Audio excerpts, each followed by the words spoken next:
Hey everybody, welcome back to my coverage of the PogChamps 3 tournament. Today we're looking at our first Group D match, MoistCritical versus CodeMiko. So let's see how the players will do. This is CodeMiko's first time playing in PogChamps, but MoistCritical is an experienced PogChamps player, and he is also one of the favorites to win the entire tournament. So let's see how they do. CodeMiko had the white pieces in this first game, and she started with e4. MoistCritical responded with the c5, the Sicilian defense, and here CodeMiko already makes sort of an inaccuracy on the second move, which is bishop to c4. And this is a very common misconception among beginners where, they put their knight on f3 and their bishop on c4, and their knight on c3 because that's what happens after e4 and e5. However, this isn't as good of a plan, especially this bishop on c4. You can't really put your bishop on c4, or at least it's not very effective. It's not as effective in the Sicilian compared to when black plays this e5 move. And so black usually can get a huge center, and that's actually what happened in this game. So we're going to see how MoistCritical punished CodeMiko for that. We have knight c6 and knight f3, and now e6 from MoistCritical. CodeMiko castles, and now we have d5, punishing this early bishop c4 move. So CodeMiko can trade once, e takes d5, and bishop b3. But now black has this really nice center. So this is considered good for black. MoistCritical continues with development. He plays knight f6. You don't really need to attack this bishop here. There's no reason to do that. The bishop just comes to a4, and you have this nice center as it is right now. So it's all good there.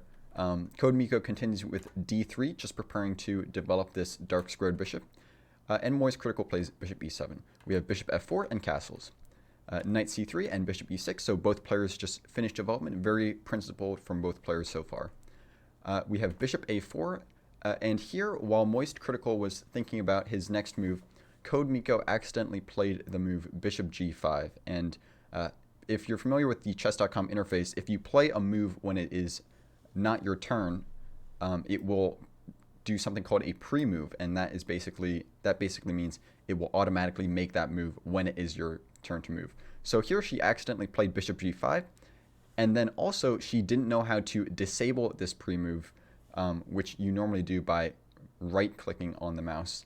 But instead she tried to cancel this pre-move by moving the bishop back to f4. However, this just made it worse because this activated a second pre-move. So now CodeMiko has made the pre-moves bishop g5 and bishop back to f4, and she doesn't know how to cancel them. So this is what happened while MoistCritical was thinking, and he ended up playing the move a6. So now this is threatening b5 to trap the bishop. So b5 and then bishop b3 and c4, and the bishop would be trapped. So CodeMiko had to place something like a3 here to escape with the bishop or trade the bishop for the knight. But like we said, CodeMiko had pre-moved bishop g5 here, and after b5, not even trying to save the bishop with like bishop takes b5 or bishop b3, simply bishop back to f4, and CodeMiko will be down a piece. B takes a4, knight takes a4. And here MoistCritical goes for knight h5, which is an excellent move, actually. Just attacking this bishop and looking to get some kingside attack. We have bishop e3, which is not really the best place for the bishop. The bishop's probably better on d2, just because now MoistCritical can play this d4 move, gaining another tempo on the bishop, and now the knight is also trapped. It can't come back to c3. We have bishop g5 by CodeMiko, and this is, again, a huge blunder because it simply hangs the bishop. So CodeMiko probably didn't notice this battery attacks the bishop twice, and the knight only defends the bishop one time. So she missed out on that. After bishop takes g5, knight takes g5, and queen takes g5, now black is up 2 pieces. It's looking like it's going to be a solid win for MoistCritical. Here CodeMiko plays f4, and once again, she must have missed that this pawn was attacked twice, only defended once, because this is a free pawn. I think she was hoping that she would kick away the queen from defending the knight, and then she would pick up the knight. I think that's what she was hoping for. But black can simply take this with knight takes f4, which MoistCritical does.